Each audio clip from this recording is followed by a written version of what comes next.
Hello. It's week 7.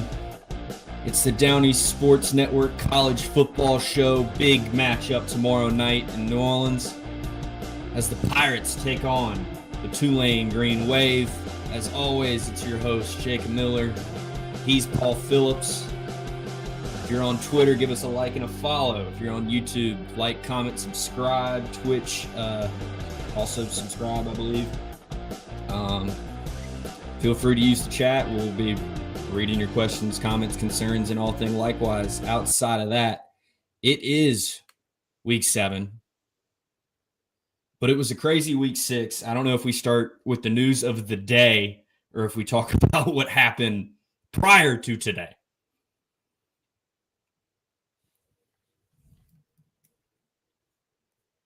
Why can I not hear you?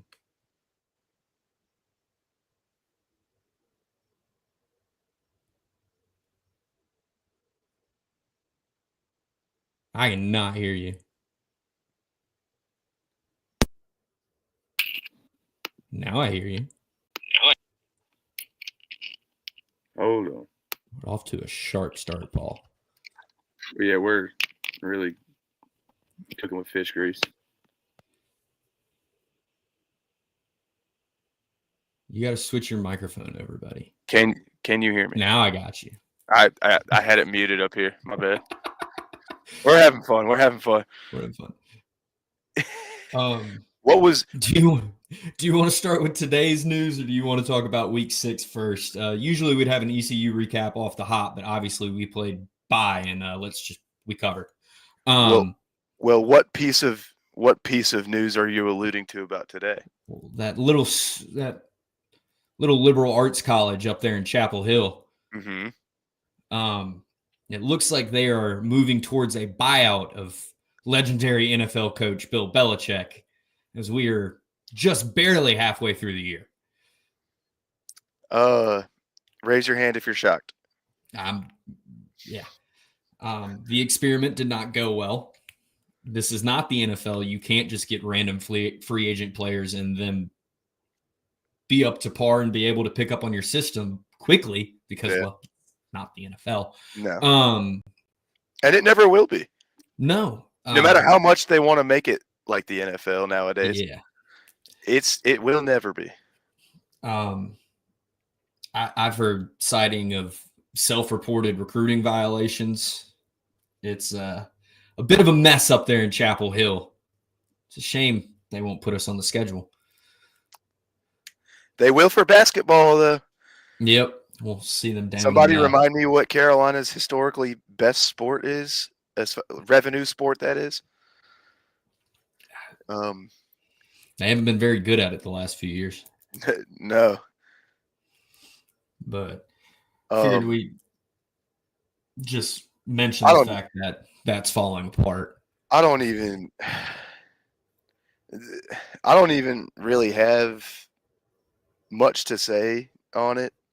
Like, aside from the fact that I hope that they don't do that and he stays there as long as possible, just because it is a joy to watch. It is absolutely lovely getting to partake in that every single week. But, I mean, there's so many – the problem with all of this is that who knows what any of these numbers are, because I've seen about 14 different numbers as far as what the buyout's going to be and when the buyout changed or changes. Just at this point, either do it or don't. The experiment failed. I'm happy to watch them crash and burn in just incredibly dramatic fashion. It is absolutely just a joy to my eyes. But I'm sick and tired of them being in the news. Just figure it out. I don't. Yeah. He's not the coach I want to give the most shit to today. I feel like we'll get to him next. Yep.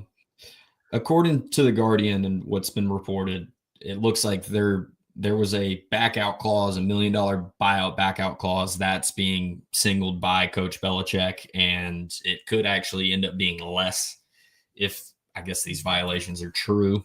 He might have to take less. Less than a million? Yes, less than $1 million. So much for fired college football coach being the best. God, I can't wait for when clips of that documentary get leaked. Because now that it's There's not going to air, footage. they might not air it on HBO or Prime or whatever it was supposed to be on, but they got footage. I Yeah, promise you that. there's footage, but we'll hop back into last week a little bit here. Yeah, that's too much Carolina talk. Let's move on. I mean, I doubted them all year. They never really impressed me. I know I had them in that number 1 spot, but that was just kind of for the fun of being able to drop them out when they finally met up against a high quality team. And the same thing that he always does remains to be the same thing that he continues to do. And now he lost to arguably one of the worst teams in college football. Paul, who might I be talking about? I think you're talking about one James Tyrone Franklin. Don't fact check me on that middle name. I have no idea what his middle name is. I don't care to know what his middle name is. I care to have my money back that I bet. Did I tell you what I cashed out for? Yes. So for those of you that don't know, I had a future on Penn State to win the national championship and cashed that out for a handsome $1.24 with about 30 seconds left in that game. I mean, that's better than my return I'm getting on my Clemson national title. We had 2 great national title picks. Yeah. Which one's worse? Mine. By far Clemson. Maybe. Well, the thing about as bad as this loss is, they're technically not out of it. Because if they beat Ohio State in a couple weeks, they're right back in the mix. But yeah. I think Clemson's dead. I don't think Penn State is in the mix. I don't care if they beat Ohio State or not. They're not going to beat Ohio State. I'll come out and say that now. I don't. Yeah, but UCLA wasn't going to beat Penn State. You never know. Yeah, the Big Ten. That's why you play the game. The Big Ten might be having their Big 12 moment right now. To be on that comment, name me a conference that's not outside of the ACC. That's not what? That's not having a Big 12. Like, who in the SEC is better? Like, who would you say the best team in the SEC is definitively? Definitively, I'd say Ole Miss. And I disagree because there's one other team that I could say, and it's a team that another podcast just got finished up with their hate week, which was Texas A&M. I think those are the two best. Texas A&M's better than Ole Miss. I think those are your 2 right now. I think Alabama might be as good as might be better than I don't think Ole Miss is that good. I'm just being honest. I think they're good. When we get to our top 12s, they're poised to start going downhill quickly because they cannot pull away from teams. No. It's gonna bite them. Probably. It's gonna bite them. I mean, as far as the power conferences go, yeah, I feel like the 2 conferences having a Big 12 year are the Big 10 and the SEC. I don't even know if the Big 12 is having a Big 12 year. No, I feel like it seems like Texas Tech is the clear favorite in that conference right now. Especially, I mean, Iowa State last week. Wolf. Yeah. I mean, like Iowa State Jacob, is, by the way, just great bet. Iowa State, I still don't think is out of that race necessarily, but I feel like at this point it's Texas Tech with BYU behind them, and then just who knows, Arizona State maybe, but that's a team that went and lost to Mississippi State. So yeah, I don't know. Have to play Utah again. I mean, I mean, you know me, I haven't wavered on Utah.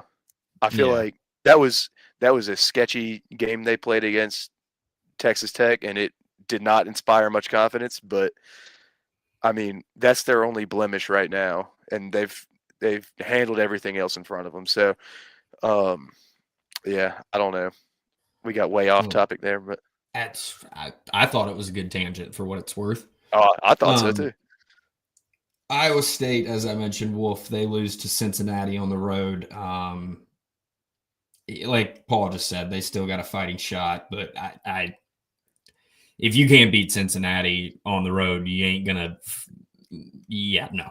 Let me say this. Let me say this. I think both of those teams fooled everybody because Iowa State. That just the more I thought about it, they've played tight games all year. Yeah, and Cincinnati is. I'm not going to say they're some great team, but they're definitely what we like to say frisky.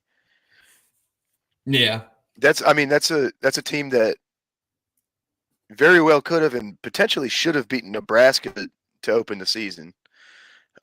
Which I'm not saying Nebraska is some world beater, but yeah, I mean Cincinnati throughout this season has looked probably the best that they have since they've joined the Big 12, and so that's not much of a, I guess, talking point because their first couple of years were dreadful. But I don't know. I feel like that game doesn't hurt Iowa State as much as maybe people are given that game credit for. Yeah. Just to move us along a little bit here. I was wrong about Arch again. He's not bad. He's awful. Yeah. He's terrible. I mean,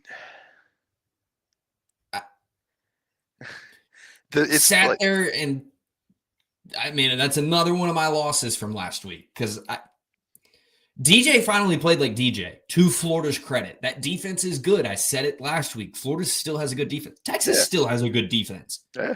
DJ finally played a little bit like DJ, and shocker, Arch, who lit up 2 cupcakes, and the only time he played a real defense looked like absolute dog crap. Looks like absolute dog crap again. And I mean, the problem try to get him back in it and try to spike the ball with no time left. I mean, that's a Tennessee quarterback move. He's wearing the wrong color orange. The problem with Arch isn't the fact that he will make a mistake here and there. And we've talked about this earlier this season on the show. It's the mistakes that he makes.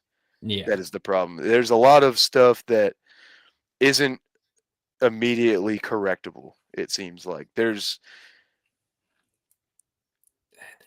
think he's got mechanical issues. I don't know. That was what I was about to say is I'm not qualified enough to get into mechanics and stuff like that. Nor am I. But something doesn't look right. It just again, like you said, it does not look right at all. And so I don't know where they go from here. Well, I don't think he has any help either. No. Because they can't run the football, which was their problem last year. And also brand new offensive line for the most part. Yeah. So even if he was a cerebral thrower so far this year, he wouldn't have time to I don't think he is, but if he had time to show it, he hasn't had the opportunities, and he's going to continue to face good defenses. Yeah. The road's not going to get easier. No, I mean, they got Oklahoma, who I think might have the best defense in the conference coming up this week. Who else they got on schedule? I mean, I know they got to come to Athens. Let's look at their schedule real quick. Because, this is not this. They're going to make a bowl game, don't get me wrong, but Oklahoma, that's a really tough defense. We'll get to that game in a couple segments. Kentucky, all right, there you go. You got to win. Mississippi State, that ain't an easy out. Vanderbilt, that ain't an easy out. Georgia, on the road, have fun. Arkansas, okay, whatever. And you get Texas A&M the last week. They got a couple wins on that, but let's see. They're sitting. The backup had the best throw of the game when Arch's Manning's helmet came off. The kid threw a dart across the middle of the field. Yeah. Or down the seam, rather. But, I mean, he threw a dart.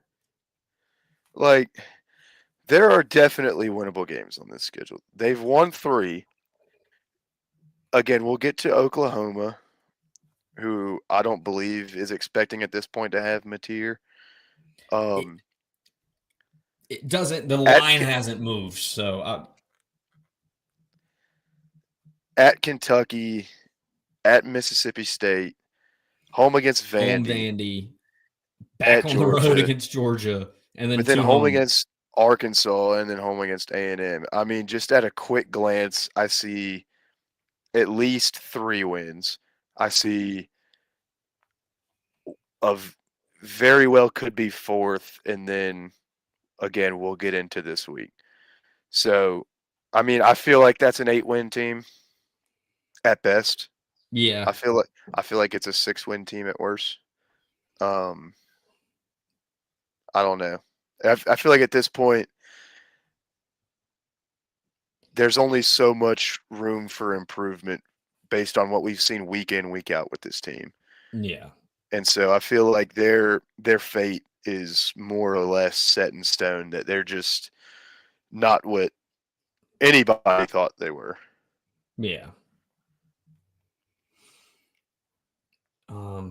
Next time, I mean, it was quite the comeback that Kansas State let up this week. Mm-hmm. I don't think it just what happened. What I happened? like I've said multiple times now throughout this season, they're this year's Oklahoma State. It, It's this might just be a yearly occurrence for some random Big 12 team that they come off a decent year. They lose a couple pieces, but they're still looking to improve from the following year and just fall flat on their face. And now Oklahoma State is taking that really to heart by doing yeah. it twice in a row and firing their coach. But I don't know. Kansas State is just I'd be lying to you if I said that I've watched them since week 3. I I haven't. I mean, I I just saw the comeback I can't even be bothered to highlights, watch but that yeah, team. while I was watching, I think they came on when I was watching the Like full game. I was excited about that team coming in this year. Like I wasn't exactly high on Avery Johnson, but I thought that he was going to be good enough to carry that team probably to the Big 12 championship game. And they might finish second to last in that conference. Yeah. Kind of last note I got at least for week 6. Vandy gets humbled. Yeah. 30-14. New York might have a Ty Simpson problem. Just I'm excited to talk about the Missouri Alabama game this Oh, week. I am too. I'm pumped to talk about it. But let me say one thing about that, about the Vandy game though. oh, I got a couple things. So That yeah, was, go ahead. that was bullshit that they didn't cover. I didn't have a monetary investment on that game per se, but Emotionally, you were invested. I was just I saw in real time what happened, and I could not believe my eyes. With I can't remember the exact timestamp, but within the last 20 seconds of that game, Alabama scores a touchdown to cover. Yeah, Eh, sounds Vandy, about right. that game was 23-14 or whatever the final score was. 17 seconds. 17. That's ridiculous. This is where I was heading on Vandy. Their schedule doesn't get any easier from here. No. Like, I think it was fun to be on the train, you know? I think it's about time to hop off. They got LSU at home after a bye this week. They could win that. They got Missouri at home following that, which I think that's going to be a pretty darn good game. I think so too. At Texas, they get Auburn at home, which that ain't it. Kentucky and Tennessee. I see one for sure win. I mean, Kentucky, yeah. Yeah. I mean, I don't think highly of Texas or LSU, but at the end of the day, I still think they go like 9-3, 8-4. I don't see the hype getting back to the levels it was. No. It was And fun while it lasted. I feel like there's a lot of games on that schedule that involve teams that aren't necessarily as good as their helmet says. Yeah. Like LSU and Texas. I feel like those are both obviously losable games, but also I think pretty winnable games. As long as they don't just curl up into a ball and become a shell of their pre-Bama selves. Yeah. But I don't know. It's Vandy's never been easy to predict aside from the years when you knew they were going to be bad. Bad, yeah. That's about all I got for week 6. I got a lot on our next segment here, which I think the majority of the people watching here is probably what you came for. Well, let me just to go ahead. Circle back to the first, or I guess second talking point. How good is UCLA going to be when Jerry Neuheisel is their full-time offensive coordinator? Whatever they did on Saturday seemed to work. I also think part of it is a hell of a game. How are you going to pre-plan for that? You can't. Yeah. No, I mean, what's the scouting report? There ain't one. Exactly. So let's see how that develops as the year goes. Well, I wasn't even talking about this year specifically. I'm just talking about like starting next year when he's almost certainly the full-time, no interim tag offensive coordinator of that team. Yeah. I feel like that's a team that if they can figure out how to get the proper pieces, because I know it did help a lot that they had a former 5-star quarterback on the field playing his best game of the season so far. Arguably one of the best games he's played in college. It probably is the best game of his career, if we're being honest. I don't know. That game got a lot of different wheels turning in my brain. I feel like UCLA, if they can, like I said, if they can keep the talent,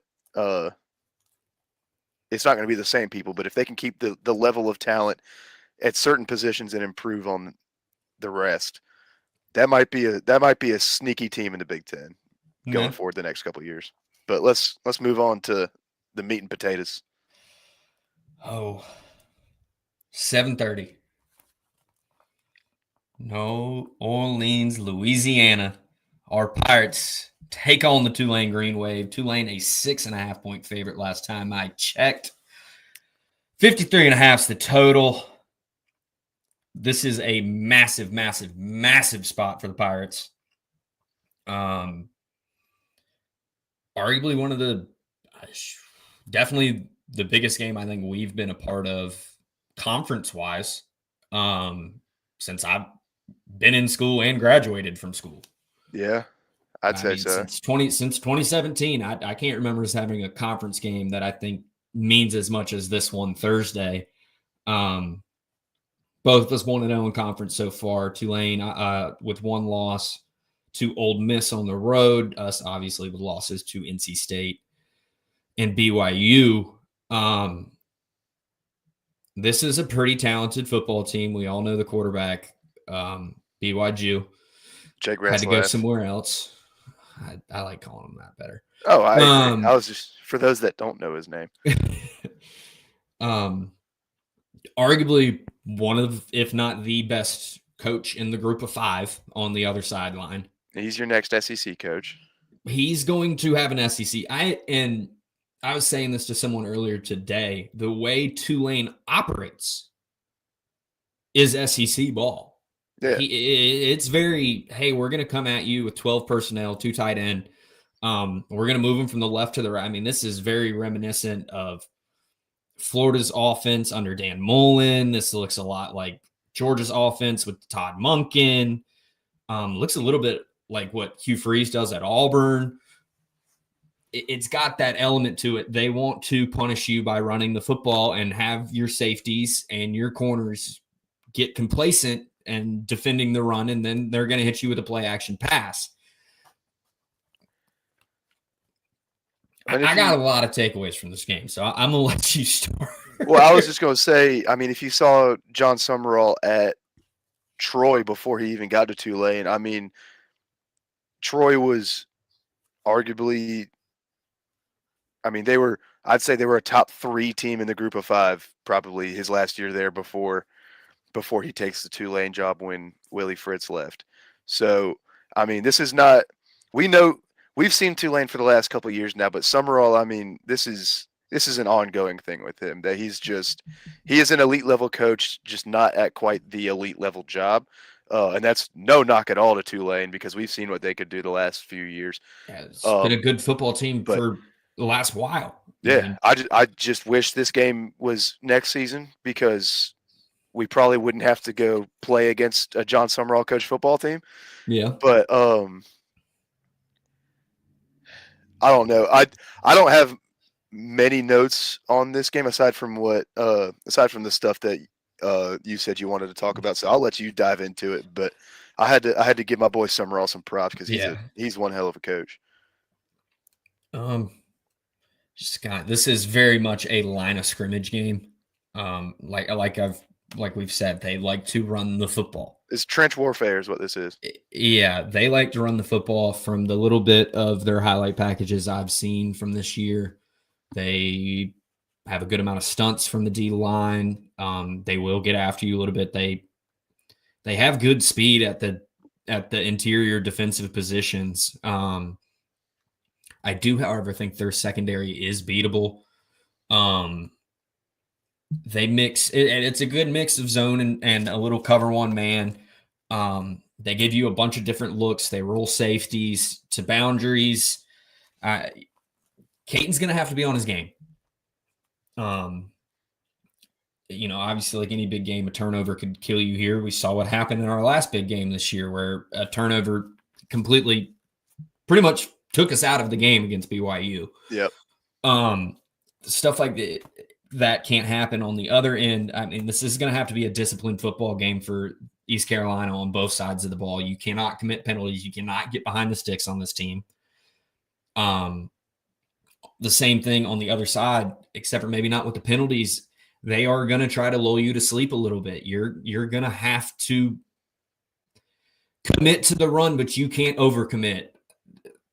I don't think they've had a double pass this year. Wouldn't be surprised coming off. I mean, both teams coming off a bye week. Yep. I wouldn't be surprised. I mean, they've shown so much 12 personnel this year with a 2 tight end set. I wouldn't be shocked if they go 12 heavy here and maybe put 2 running backs in and a pseudo fullback, so to speak.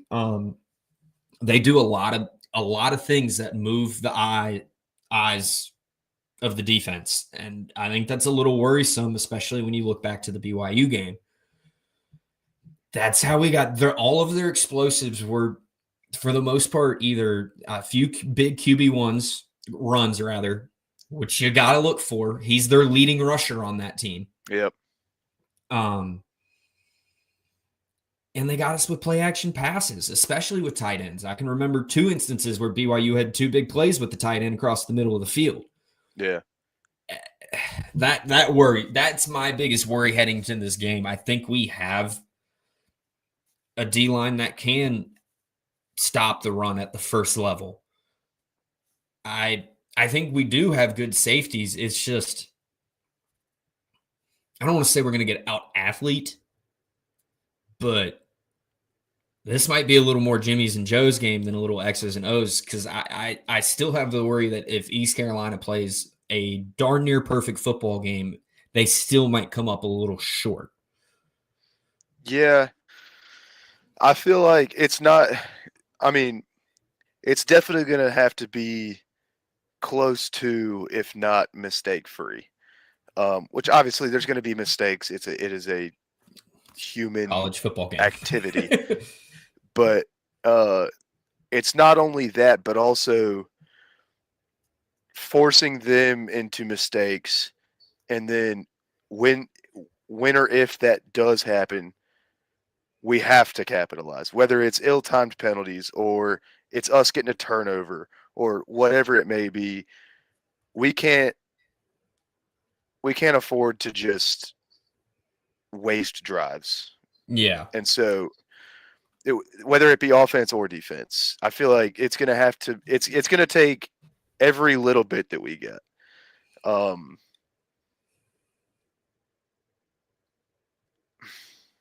I lost my train of thought. Well, I mean, I had something I was about to say and then lost it. I feel like I've pointed out the things that worry me as an East Carolina fan here in this game.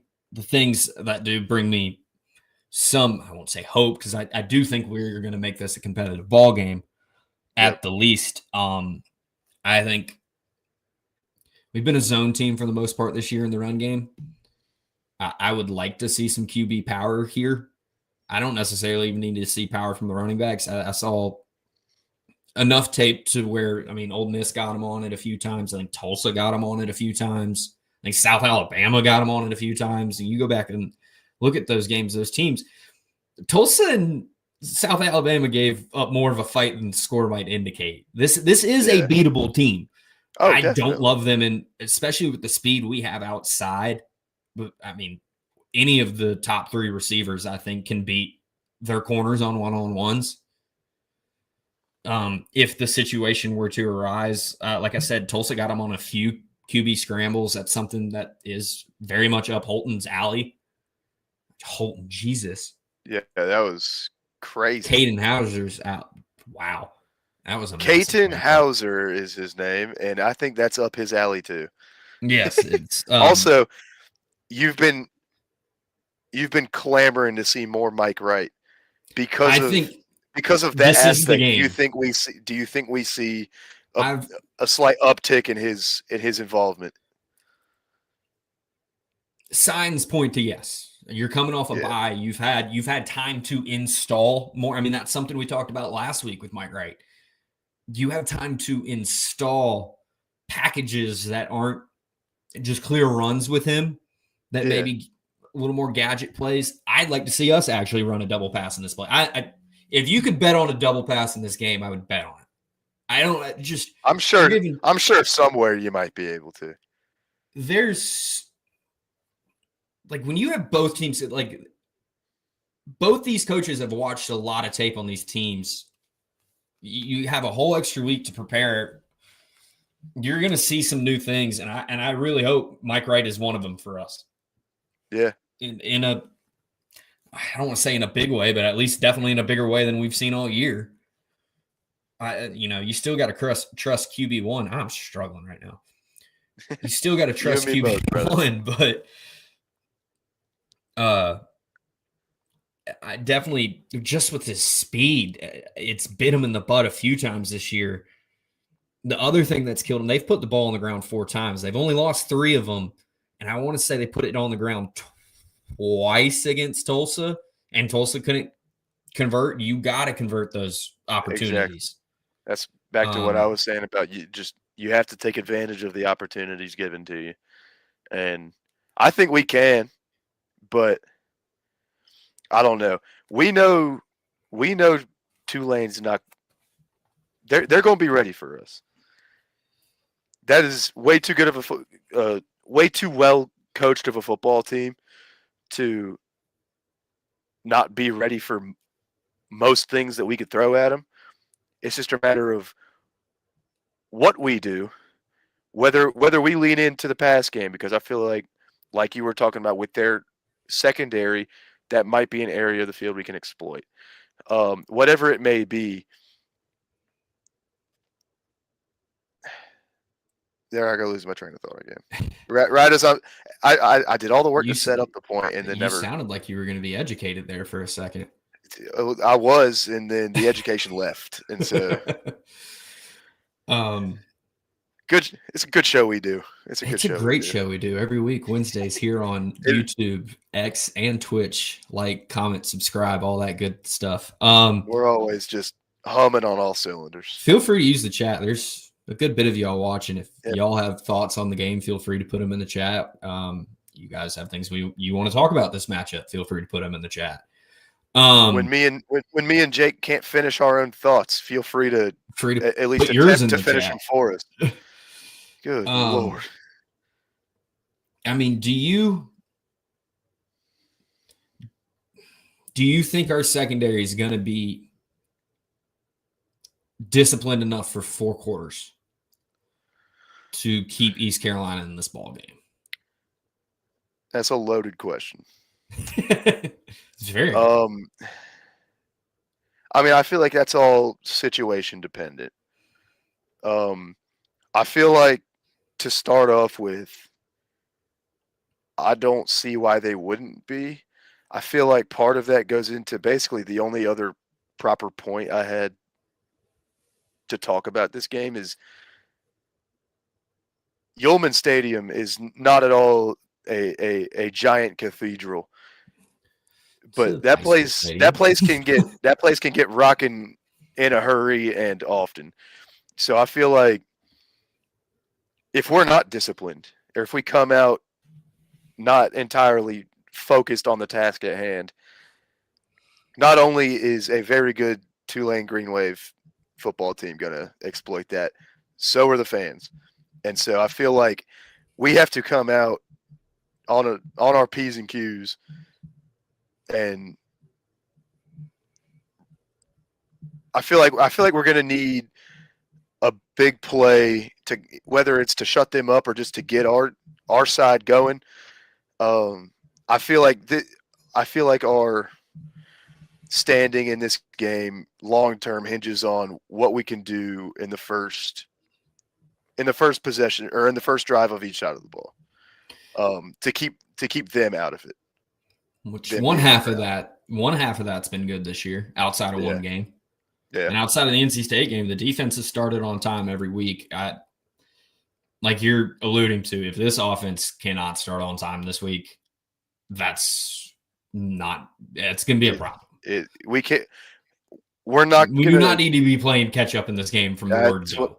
That's what I was about to say. We absolutely do not need to be playing from behind, chasing their tail to start this game. We might not get the ball first. They might go down immediately and score. Okay, well then let's go do that ourselves because we're more than capable of it. I mean, with the tempo that we play at and the way that we execute within that tempo as well, I feel like we could cause them a lot of problems, especially because, like you said, they're used to lulling you to sleep a little bit. They'll take their time all day if they have to. Football team. And so I feel like if we can keep them on their toes with our pace of play, then that might be the one thing that if we do happen to get down a couple scores maybe in the earlier portion of this game, I feel like just the amount of drives we might be able to accrue, we might be able to claw back potentially just based on a quantity over quality kind of basis. But it's a lot of what ifs basically. I mean, which is what a preview is. It's a prediction. Yeah. But this game feels like it has a little bit more. I don't know. This game definitely has a lot of buzz around it. I'm glad you brought up the tempo thing because that has been a problem for them this year a little bit. And I don't think when I was going back because I kind of hand selected some games with Tulane, especially with kind of the extra little time I had to actually watch. I really wanted to see their defense against Ole Miss. Not to say our offense is Ole Miss's offense, because clearly, I mean, let's just be honest, they have better athletes than we do. Yeah. But the scheme's similar. The scheme is very much similar. And again, way better football team. But things that we're beating them are things that I think we have had success with this year. I don't even think way better is fair. I feel like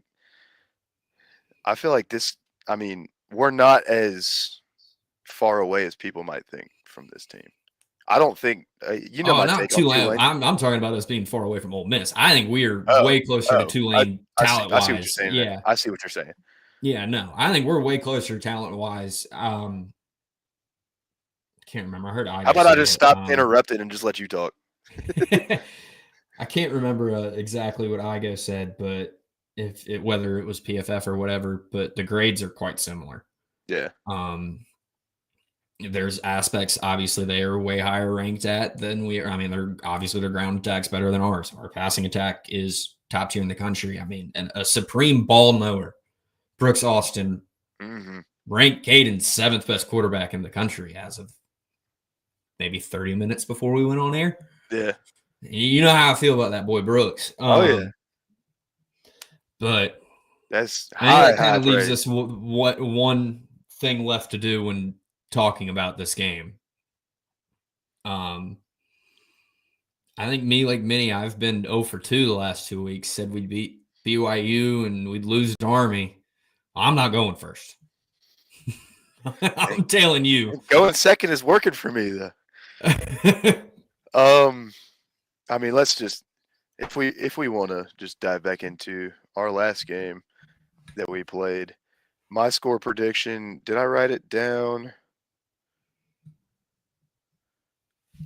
I know I did somewhere. Yeah, 34-17 was my score prediction.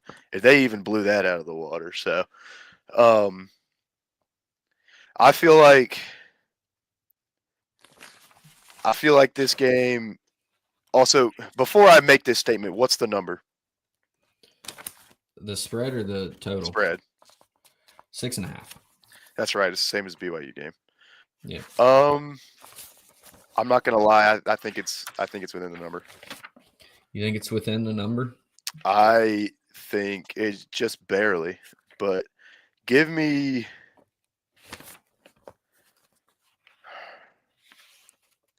32-27 Tulane, and I hope I'm dead wrong, and we go in there and whoop that ass. I want nothing more than to put belt to ass. Oh yeah. Love to get on here and tell you we're going to go out there and emphatically be confident that we're going to beat the Green Wave. But I will say this. I think this is a winnable football game. Absolutely. I think if we win this football game, we are now in the driver's seat for a chase of something this program has not done since 2009. I think you play a close game against Tulane. You do something, you have a chance to do something this program has not done since 2009. Yep. That being said, this isn't the upset I'm going to pick. I think it's going to be the next time we're an underdog. This season there's only going to be one other time. You know how I feel about that team. That's when I'm going to lean our way. You know how I feel about that team? I am, although on the opposite side of you, I think this game gets away from us late. That's kind of similar score. I think it's 34-24. Yeah. I think it just kind of, we let up a late touchdown, and that's kind of all she wrote. Yeah. And if we are able, kind of before we jump into the rest of this week's slate, if we are able to keep this within the number, I think that says a hell of a lot about this football team. Hell yeah. I think it says a hell of a lot about this football team. Hey, and we've had quite a bit of time to prep for this game. Let's go out there and let's go show that our preparation was valid, and it's going to pay off.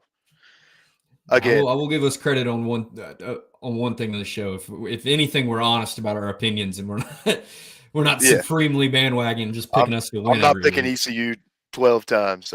Yeah. I wish I would. I wish I had the just lack of wherewithal to do that, but it'd be great. It caused me less anxiety. Unfortunately, I do watch football with an open mind. Yep. Not when we're playing, but I've watched Tulane earlier this season with an open mind, and that's a damn good football team.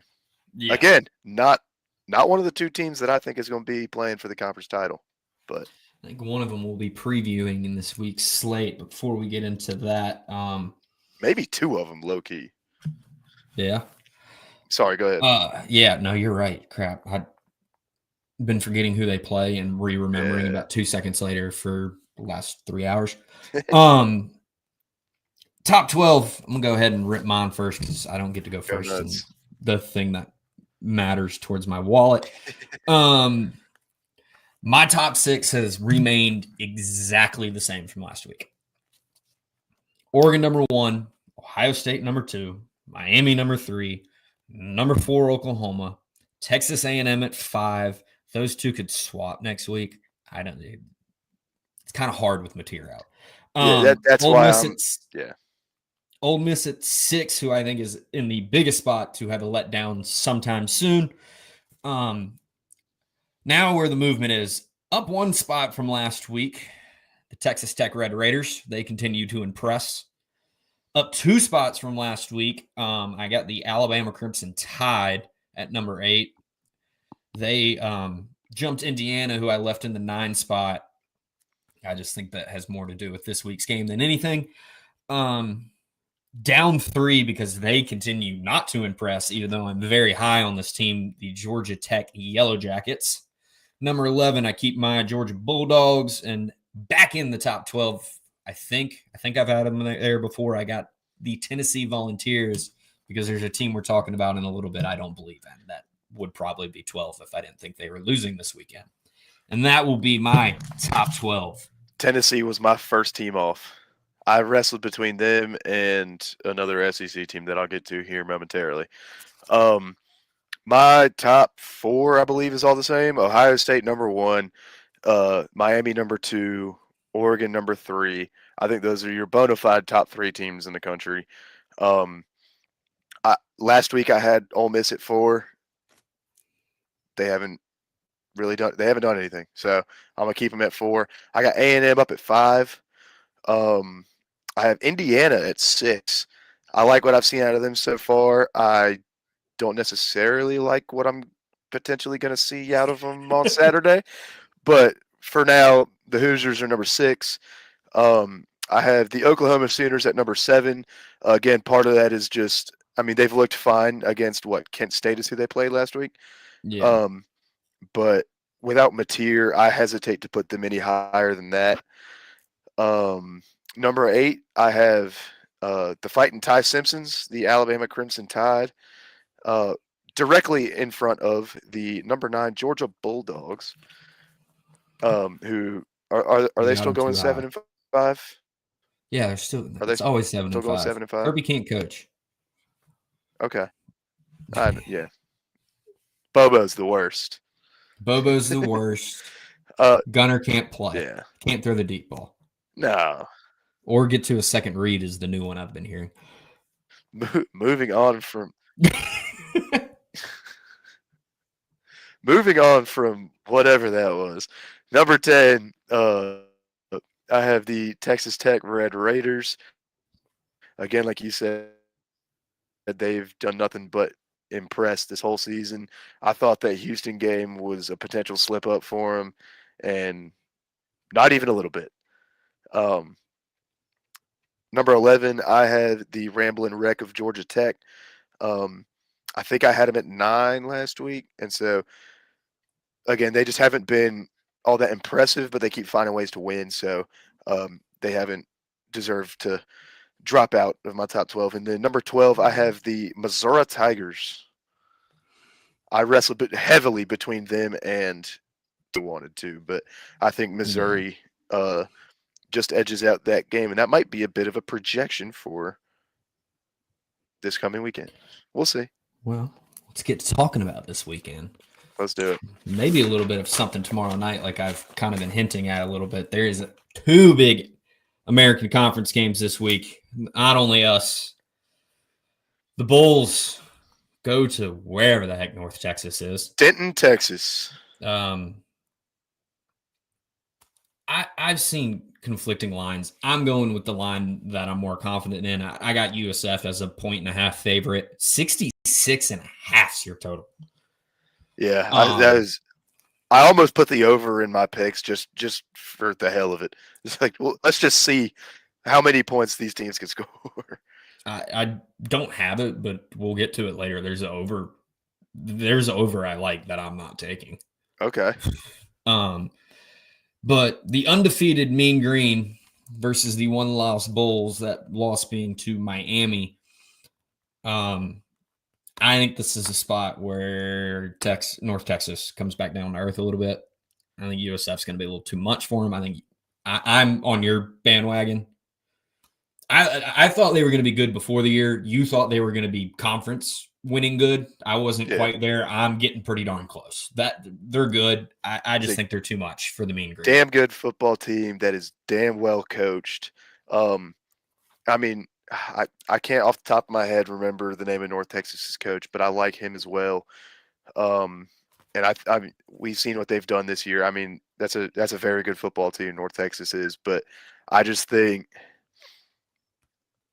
USF already having the big game experience so far this season, we're not quite halfway through it. Yeah. I feel like that is going to pay dividends in this game, whereas North Texas doesn't really have, I guess, the one like marquee event that they've played in, really, to my recollection at least. That like USF, this is a business trip for them. Yeah. And North Texas, so far this season, this is the biggest game that they will have played. So I like USF just from a we've been there, done that standpoint. I think it's a tight game though. I think that line is pretty accurate, but I like USF.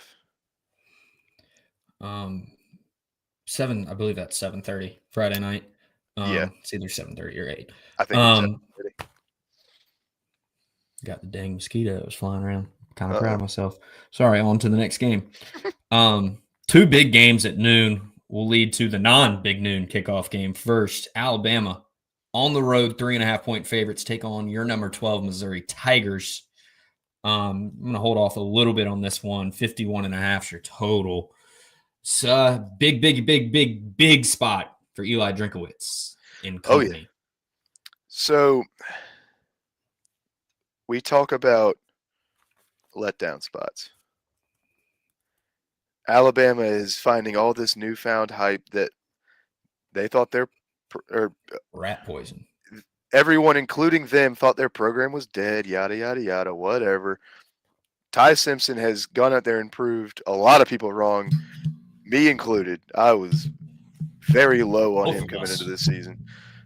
That's true. Yeah, both of us. I feel like I was beating that drum a little harder, though, just because I was just simply not a fan. And ever since the Florida State little miscue, I mean, they've gone out there and just done what they needed to do week in, week out. But so is Missouri. Bo Perbula, all this new talk about Ty Simpson wasn't there early on in the season. Bo Perbula has done it nonstop from start to finish so far.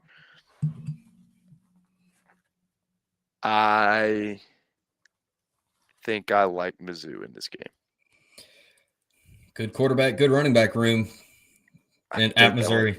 It's a good quarterback and a good running back room at Missouri. Are you gonna hold off on this one? I'm gonna hold off. Unfortunately, we've talked about two of them that are in my close picks. One. I mean, the first two games are on my picks, and then another one of these games is on my picks. So I somehow have none of these games in my picks. I don't believe. Good on you. I tried. On to big noon kickoff. Ohio State, 14.5-point favorites take on the Illini. 49.5 is your total, which I think is kind of low. I think it's low because Illinois seems to just let people score on them. Yeah, the line scares me a little bit because I think Illinois got a good enough offense to hang with them a little bit, but it also looks like when you get in the red area against Ohio State, they just suffocate you. Yeah. What's the number? 14.5. I mean, I would lean Ohio State here. I'm definitely leaning Ohio. I saw what Indiana did to Illinois. who Yeah. am I to say the number one team in the country is not going to do worse? So I don't think it's going to be that bad, but I think Ohio State wins this one comfortably. Yeah, I'm kind of with you there. And I love this Illinois team. It's I just think they got some firepower, and I think they might yeah, give them trouble for a half. yeah. But It's just this Ohio Ohio State. State defense is legit, and Sayin is figuring it out. Exactly. They Well, haven't they're even gotten Jeremiah that involved yet. no.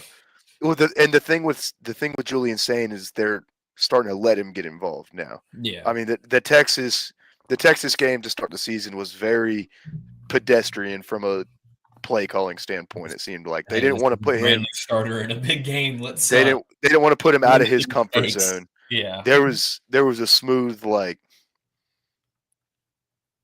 7 or 8 plays that it seemed like they were just rattling off maybe different variations of, but like all pretty like easy stuff to that they knew they could go win the game with, but nothing that was going to put him in a pretzel.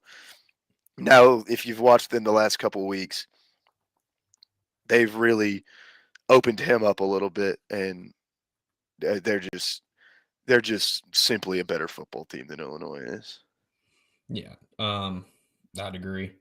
Keeping it in the Big Ten, This one is Indiana massive. goes out to Eugene to take on the Oregon Ducks. The Ducks are 7.5-point favorites. 55.5 is your total. Do we have another instant classic for Oregon this year, or do you see them pulling away? How you read this one? We very well could. The problem is, I feel like Indiana's Indiana relies more on the offensive side of the ball to win them games than the defense from what I see when I watch this team. That might be way wrong from a statistical standpoint, but I feel like Indiana, at least especially if you look at it compared to last season, I feel like there's a lot more going on in this offense and they're scoring more points, simply put. That being said, while I do think they have a perfectly fine defense, above average defense for sure. Defense is what you need to travel. Defense does travel. Offense, a lot harder for that to do so. Yeah. I like Oregon at Autzen to go ahead and just not. I don't think they're going to wipe the floor with Indiana by any means, but I think that this is, all things considered, whether the score reflects that with whatever late hijinks may go down, I feel like this is a fairly comfortable win for Oregon, but does not in any way, shape, or form knock Indiana out of the playoff hunt because I think they're a playoff team. Yeah, this and the game before it with Ohio State might get added to said gambling account by the end of the week. Ducks by 20. 20. Yeah, Ducks by 20. I almost put the Oregon cover in my picks, and The there's more and just more I something look about at it, the Indiana more that and more I'm like, worries me that they're going to keep it close. Not that they're going to win the game, but they're going to keep it close. I still like Oregon to kind of do their thing and maybe pull away from Indiana in this game, but something about the Hoosiers, I struggle to count them out fully. last game before we get into our I got picks here. I got two Oh more yeah, games you actually got all right, sweet. because you left one off. I don't know what you're talking about. I don't know what you're we'll, talking we'll about. hit we'll hit Red River first. Yeah, Red River, Oklahoma, Texas. Oklahoma. I can't remember the number. Why did I have them as a favorite? Because they're not. Are they Point and a not? half. No, they're point and a half underdog. Texas is a point and a half favorite. I'm seeing Oklahoma -1.5 right now. It might have just flipped then. I'm also looking on the ESPN website, so it's different than the sports book that I frequent. But I have said sportsbook open. It still got them as Texas as the point and a half favorite. So it's a according to pick a 'em. certain one that starts with an F and ends with an L. So basically, we've looked at two different sources. We got two different things. It's a pick 'em, Pretty more or much. less. More or less. Refraining. I am refraining. I don't know what to say about this game, aside from the fact that even without their starting quarterback, I trust Oklahoma. I probably trust Oklahoma's quarterback More than you more. trust Arch Manning. Yeah. I I just think it's two of top half SEC defenses. definitely. I still think Texas has a legit defense. I think Oh, Oklahoma absolutely. probably has the best defense in the conference. I But this was the total. I'd take the over because I think both these teams score about 20 points, and that will get you over that 43.5 mark. Not saying it's on my card, but just putting that out to the yeah. world. I mean, I'm not going to it's say all who scores more quite yet, but it's going to be in that 20 range. it's always these weird games where like I don't know. I feel like this is the way this rivalry goes typically. It seems like, at least in the last few years, it seems like this game was made for Texas to win.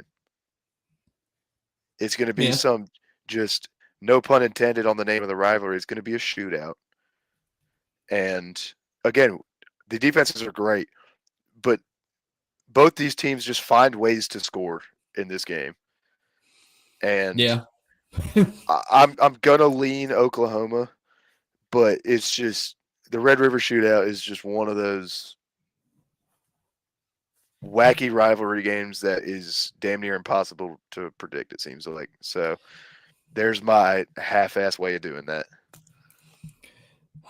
What are your other two games? I know what the one is. Well, it's just the one. I think we should potentially dive into Deep South's the Deep oldest South's rivalry. oldest rivalry. And I'm going to let you take the reins here because you didn't want to talk about it, so now I'm going to make you talk about it.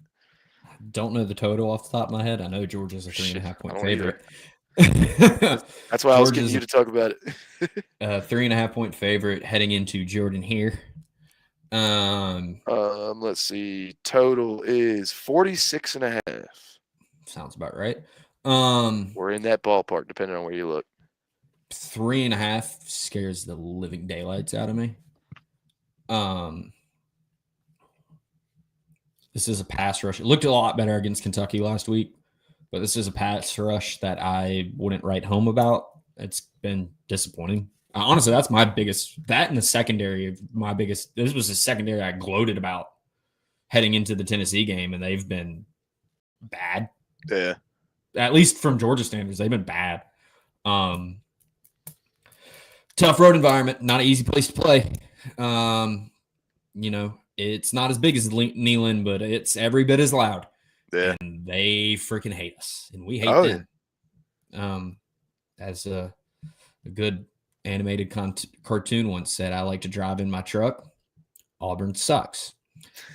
I think this is another game. You know what Georgia's going to do at this point. Their offensive identity has been identified. They're going to run it down your throat. Their run blocking's been great. Their pass block's been very suspect. That worries me with a front seven from Auburn that I think is pretty talented. I think their defensive unit's pretty good. I still think Georgia, from a one-on-one standpoint on the outside, is going to win most battles this year. They have a pretty damn good wide receiver room. Would love to see the tight ends get more involved for Georgia here. On the flip side, even though Georgia's defense has been a little lackluster so far this year from their standards, this is a Auburn offensive line that has struggled throughout the year. Jackson Arnold has been put on his ass a lot. A whole bunch. I think you're going to see more of that. I hate predicting Georgia games. You know I hate doing this shit. I know. What's I think scale of 1 to Georgia 10 wins in a tight one. I think Georgia wins a tight scale of 1 to 10. What's your how worried are you about? Oh, worried? Yep. Like 8. Tennessee was a 9. Yeah, I'd say 8. Bama's like an 11, so they don't count. Freaking hate them. how scared are you of Cam Coleman?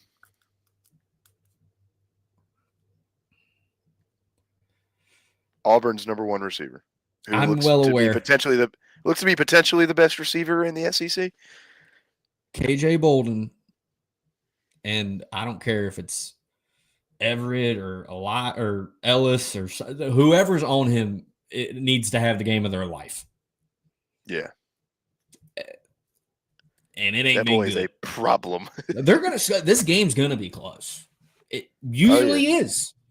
I mean, Georgia's dominated the series for the last while, but I all 3 of them losses in the last 15 years, I remember quite well. You know what's crazy about Cam Coleman? What? He's not even their leading receiver. Is he not? No, it's Singleton. Huh. Okay. He's the one that scares me, though. I mean, Oh yeah, Cam Coleman absolutely is the one to be worried about. But I don't know. I don't Tell know. me what I you think feel about my team. I think they're going to win comfortably. I hope you're right. I think Kirby's just going to outcoach Hugh Freeze, and it's as simple as that. Not to say Hugh Freeze is a bad coach at all. I think he's a much better coach than he is a person. But It's not saying a that's whole lot. not hard to do at all. I don't know. I just wanted to put this on here to ruffle your feathers a little bit, You but just also wanted because to it's see a. me I mean, sweat. it's a big rivalry game, and I know Auburn has not like they haven't been the Auburn like of our childhood, but it's also a team that has improved quite a bit this season compared to recent seasons of the past. So I don't know. I feel like it's a more dynamic team top to bottom as long as they're able to have about at least 3/4 of a second to throw the football. Yeah. Because that hasn't happened very often. To be fair, he's created a lot of sacks himself. Self. But I think y'all are gonna GATA. I hope so. I hope so. That's all I got for this week. If you want to I jump thought you into had another game. no, You just want to see me sweat. no, that was it. Jerk. Thought I was gonna skate by without doing it. All right, 2 more segments. We got our picks of the week, and then Paul's jersey matchups of the week, which I got a has lot to been talk about with that. By the way, more entertaining by the week. it's quite the week. I assume your record is still better than mine, and by I mean, I know it is. let's see. Well, So we're gonna I'll let because you start. well, I forgot to. You're gonna help me figure this out because I can't remember. I know USF covered by half a point against Charlotte. I got that. I Okay. had a minus 27.5. They won by 28, I believe. Houston, nope, against Texas Tech. Mississippi State, same thing.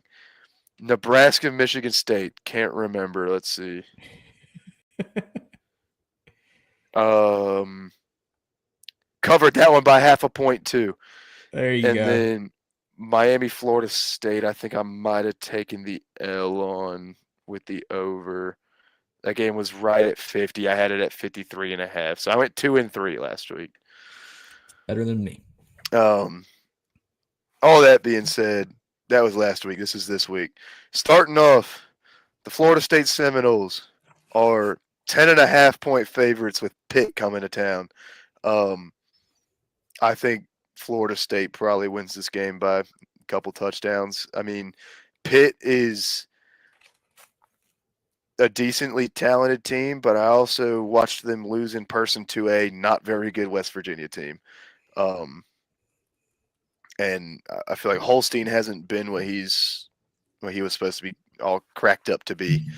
I just trust the Seminoles in a bounce back spot a lot more than I trust Pitt to go knock this team off twice in a row.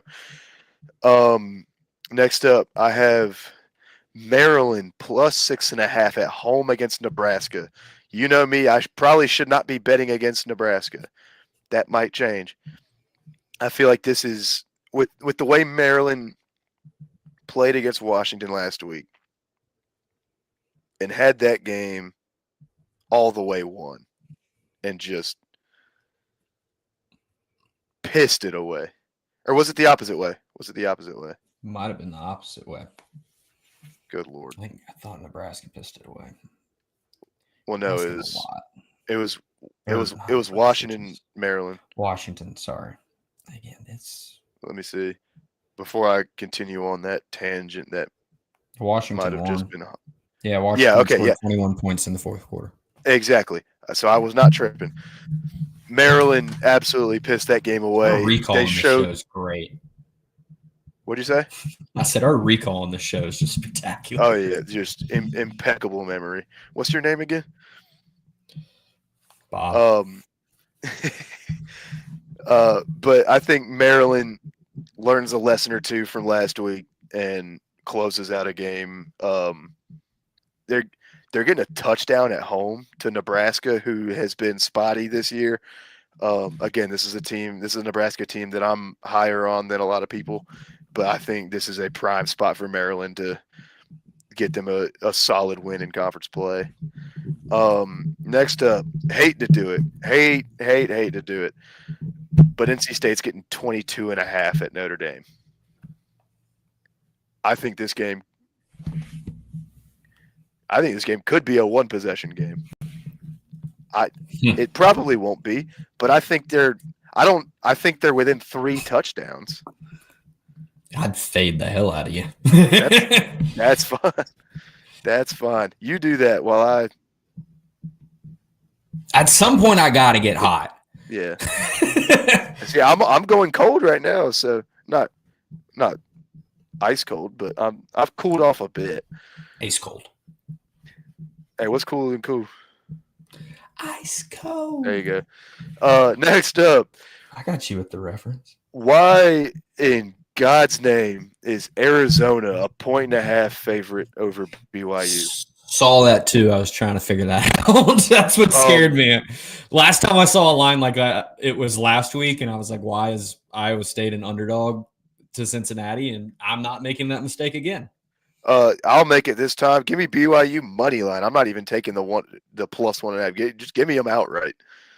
It's my Cougar noise. Yeah, but Arizona's the Wildcats.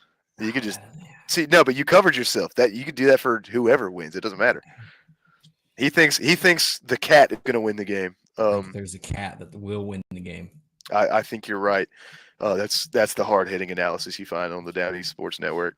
And then finally, to wrap this incredibly long pick segment up on my part, we're going to the Big Island, Hawaii, +1.5 at home against Utah State. We got early Sunday morning football, baby. Give me the Rainbow Warriors +1.5 at home. And those are my 5. I do not have Hawaii on my board. I can promise you that. 1-4 last week. It continues to go from bad to worse for me. 9-21 on the year. Just yikes. It's some point. It's gotta go up. It can't. If I throw an 0-5 out, I might just start blindly picking games, scroll and stop. Just dartboard them. Yep. That being said, first game we talked about in our preview, I got USF -1.5. I like them by a touchdown here. I just think they're too much for North Texas. I think so too. You liked Mizzou against Alabama. I'm telling you, Ty Simpson's going to be in New York, and that campaign started against Georgia, and it's going to continue from that point on. I love Alabama -3.5. I think this is just a little too big of a spot for Missouri, and Alabama's good. I just don't know what else to tell you. Yeah. Over to the Red River shootout, where I don't give a you-know-what who's playing quarterback for Oklahoma. That defense is disgusting. They're going to be on Arch Manning like shit on stank. Give me Boomer Sooner all day, every day. Yep. I just think Oklahoma's defense ends up being way too much for Texas, and like you said earlier, I like to back up for Oklahoma more than I like Arch right now. Keeping it in And the what's southeastern. that backup's name, by the way? I couldn't tell you. Yeah, I know. I couldn't either. That's the point I'm trying I, I couldn't tell you. I have to no idea. Um, Keeping it in the southeastern conference. Tennessee's only a 12.5 point favorite on the road, or no, at home against Arkansas. It's a bit peculiar. It's a little peculiar. I know Arkansas's defense or offense rather is quite good. So's Tennessee's. Yeah.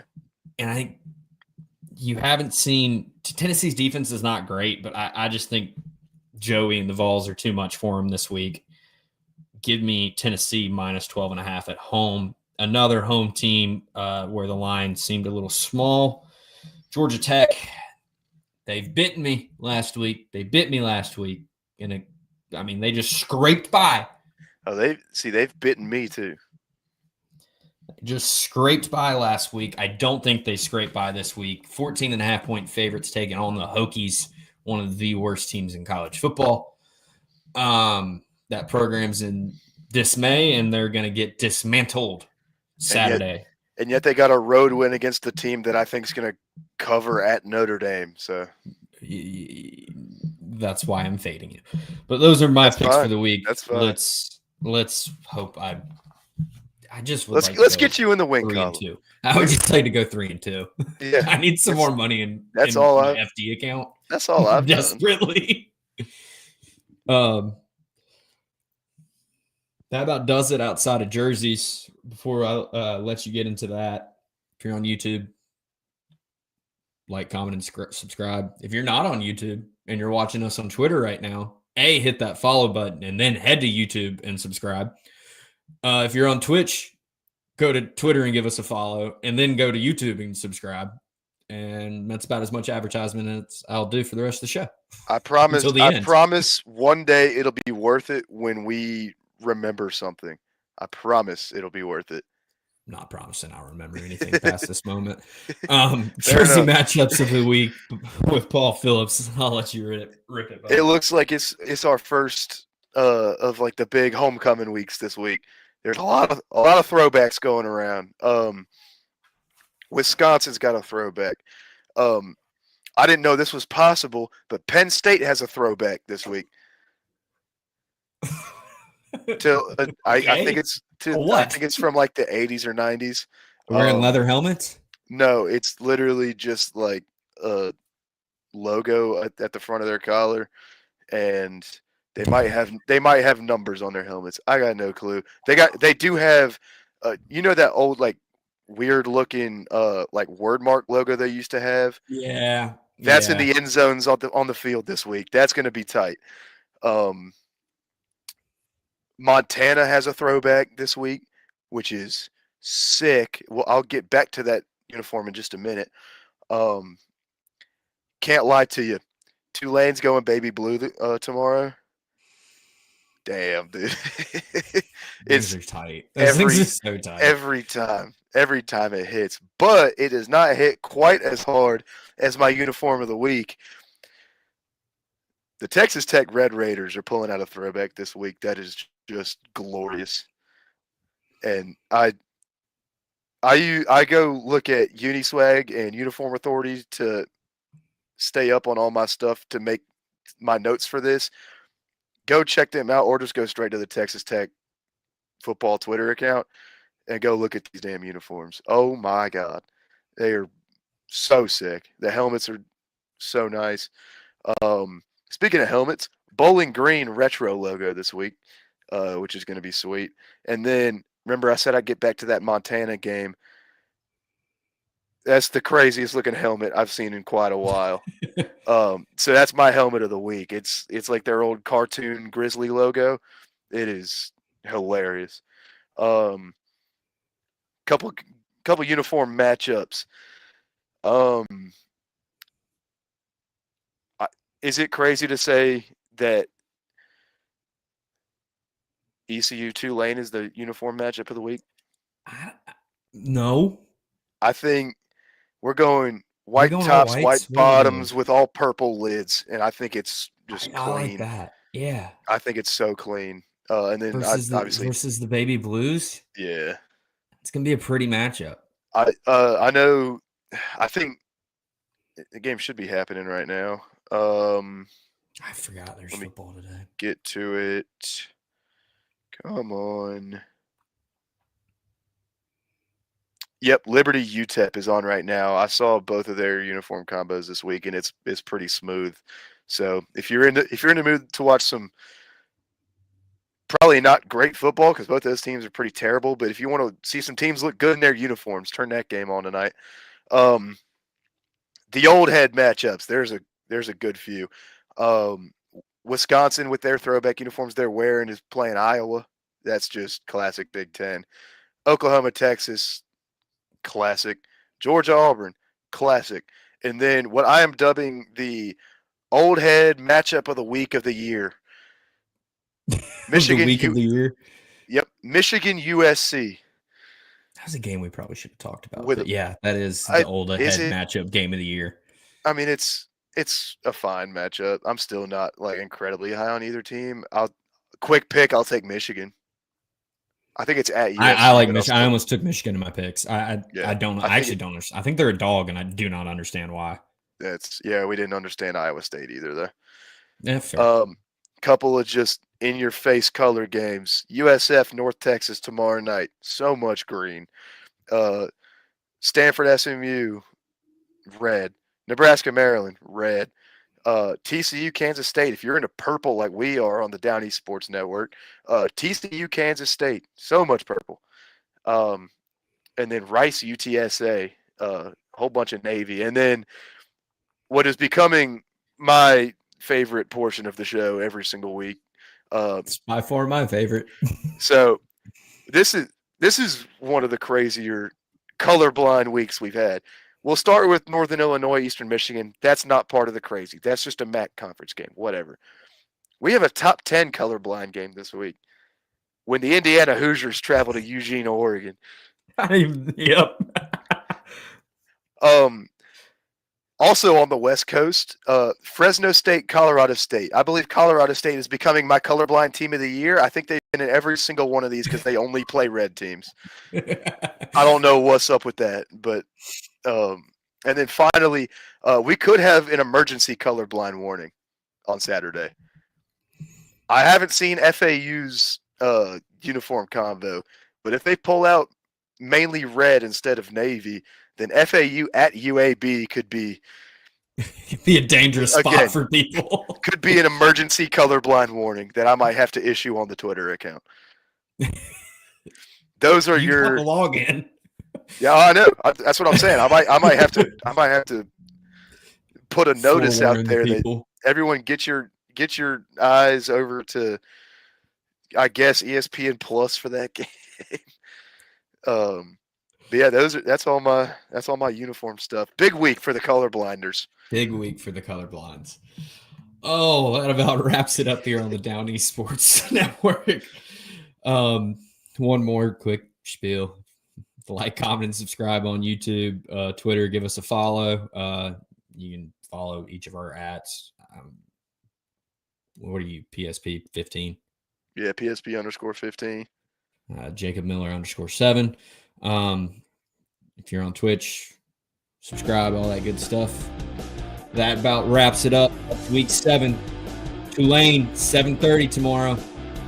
If you're at Tiebreakers and see me, feel free to come up and say hi, because that's probably where I'll be watching the game. Support your local bar. Let's go Pirates, and we'll see you next Wednesday at 8 o'clock. I'm Jacob Miller. If you'll be in my living room tomorrow, I'm going to have to ask you to leave, but that's where I'll be watching the game. So that does it here. I'm Jacob Miller. He's Paul Phillips. That's the Down East Sports College Football Show. See you next week.